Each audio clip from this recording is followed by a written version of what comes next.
শোল মাছ ভালো করে ধুয়ে নুন হলুদ মাখিয়ে নিয়েছি।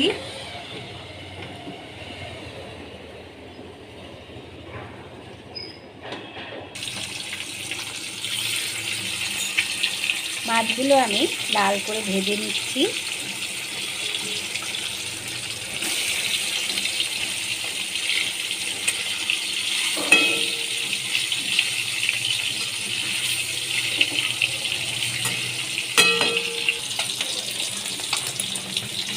ভালো করে ভেজে নিয়েছি আমি মাছগুলো লাল করে।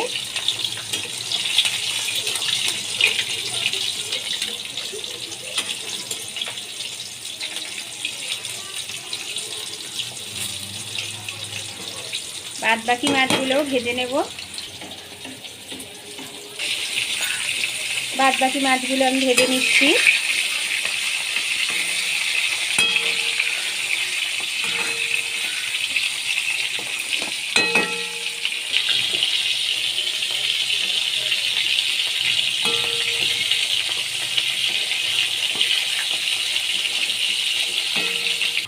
মাছ আমি ভেজে রেখেছি।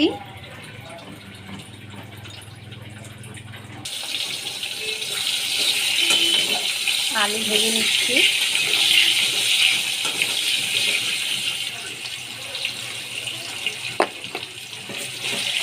নুন দিয়ে আমি আলু ভেজে নিচ্ছি।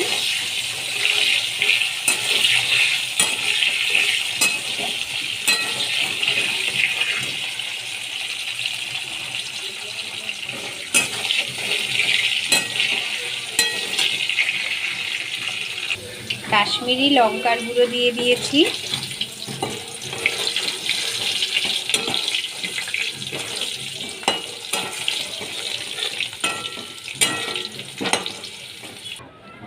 আলু মাছ আমার ভাজা হয়ে গেছে।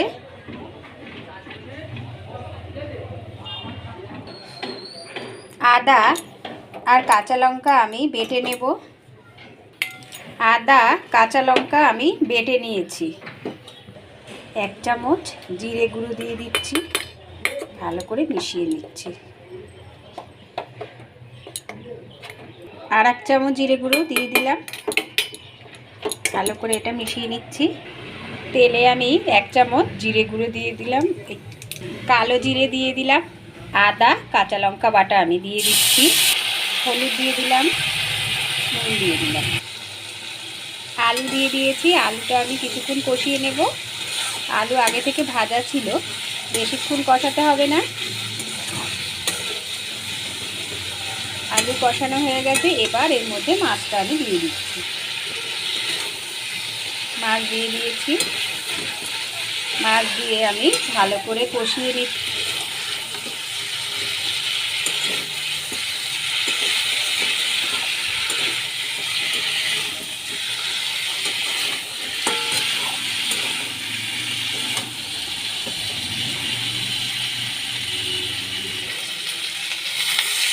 জল দিয়ে দিলাম। 10 মিনিটের জন্য ঢাকা দিয়ে দেব। 10 মিনিট পর আমি এসেছি। আলু সেদ্ধ হয়ে গেছে, মাছও হয়ে গেছে।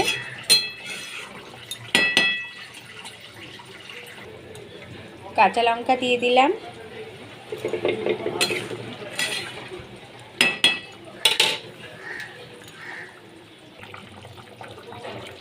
গরম মশলা দিয়ে দিচ্ছি।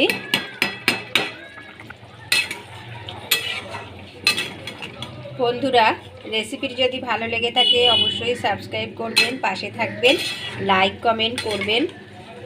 জ্যান্ত শোল মাছের ঝোল।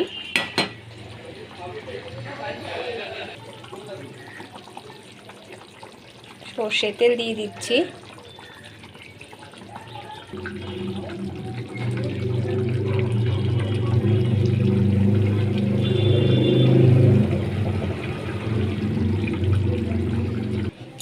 শোল মাছের ঝোল একদম কমপ্লিট হয়ে গেছে।